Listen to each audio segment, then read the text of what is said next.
that Patrick Mahomes has to face. One of the best defenses in the league. There's only given up 2 passing touchdowns and 7 interceptions at home this season. That place when you walk into Foxborough is tough to play in. That's why I say Tom Brady can get it done this weekend. All right, let's move on. Final story of the morning. After much speculation, the Carolina Panthers have fired head coach Ron Rivera. Rivera, who coached the team since 2011, including a loss in Super Bowl 50, couldn't quite navigate a tough 5-7 season, plagued by an injury to his star quarterback, Cam Newton. So will we see him on the sideline next year? Rivera met with the media this morning. My intent is to coach again. You know, I love coaching, and not just coaching because it's about winning football games, but coaching because you have an opportunity to impact young men and people, and that's what I want to do. I want to be able to coach people and impact people and win football games and hopefully win a Super Bowl. You know, somebody want to ask me my biggest regret? My biggest regret is not winning the Super Bowl. I know I stood up in front when I first got the job and told people I was going to win a Super Bowl, and that's my biggest regret as the head coach of this football team, is that we didn't win it. I don't think there's much doubt he will be coaching against next season. Where do you think Ron Rivera will land, Nick? Look, I think Ron Rivera is an excellent coach. I think there's a half dozen coaches in the league that separated themselves from everyone. Belichick, Harbaugh, Tomlin, Andy Reid, Sean Payton, Pete Carroll. To me, those are the best 6 coaches in football. Then there's a group of guys like Sean McDermott, Frank Reich, Sean McVay, Kyle Shanahan, Mike Vrabel, I think, is ascended into that. And I would have included Ron Rivera in that group of that next tier of very good NFL coaches, far better than average. So, yeah, any team that fires their coach this offseason would be lucky to get a coach as good as Ron Rivera. But because he's a experienced coach, you know he's not going to be a disaster, and you know his attention to detail. He embraces the analytics well before it was popular to do so. They called him Riverboat Ron, but it was because he knew the numbers. I would say a team that has a lot of talent, that knows who their quarterback's going to be, they don't have to find or mold a new one, that has an underachieving defense, and that has not played up to its ability this year is where he should go. And to me, Brian, 2 teams fit that description, 2 teams that I expect to have coaching openings, the Dallas Cowboys, who we've talked about, and the Cleveland Browns, who you've talked about. To me, both of those owners, Jimmy Haslam and Jerry Jones, should be on the phone to Ron Rivera's agent today and be like, listen, don't tell anyone, we're moving on from our coach. Jerry basically told the whole world they were moving on from their coach yesterday. And I think Freddie Kitchens, if he had any hope, it was the loss this weekend and the whole T-shirt nonsense. Gate.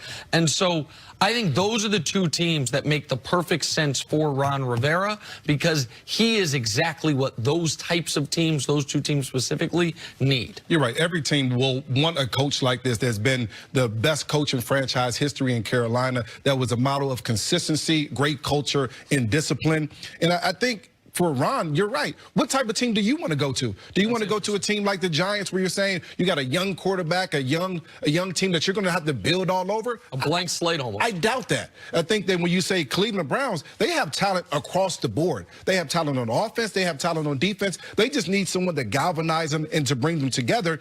And when you look at the Dallas Cowboys, it's almost the same thing. Bring some discipline. Bring a guy in that can say, listen, this is the way we're going to march every single day until we win. And I think Ron Rivera is the same type of guy that can do all those things. He comes in and has instant credibility in the locker room.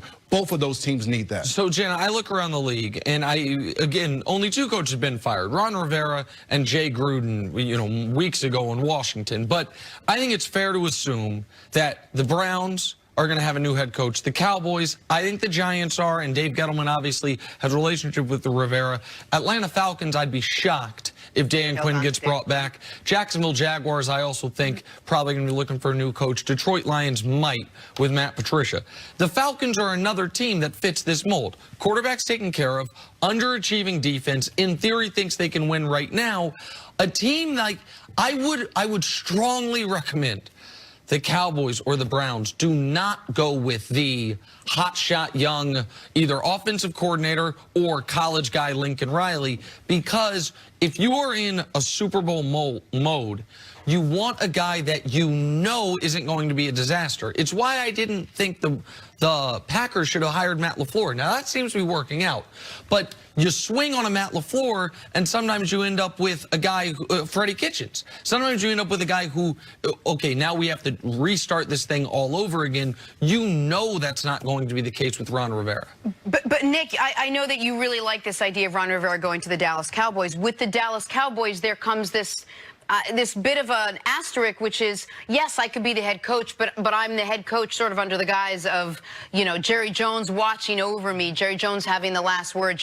Is that something, when you talk about where he wants to go, do you think a guy like Ron Rivera would want to sign up for that situation? You know, initially I thought he wouldn't, but I think as you think about it more, he doesn't want to be the GM. He just wants to coach football. And I think if Jerry sees a coach that just wants to win football games, also a guy that's not coming from college, that has this type of pedigree, he won't meddle as much. I don't think that Jerry Jones says those things that he said the last 2 weeks if Ron Rivera was a coach right now. The other thing, and you mentioned it earlier, who is the guy that's going to get the most out of their team? Ron Rivera got the most out of that team down there in Carolina, especially with a hurt quarterback. Who is the guy that can get the most out of the Dallas Cowboys and the Cleveland Browns, who have been underachieving for a long time? Ron Rivera is that guy. And to your point about Jerry, the downside to coaching the Cowboys is you are not going to be the singular voice. That there is going to not only be a voice alongside you, but a voice above you. Yep. That, especially if things are going wrong, can be a real headache. And even if things are going well, can add to your daily media requirement of things you're going to have to answer to. I understand that.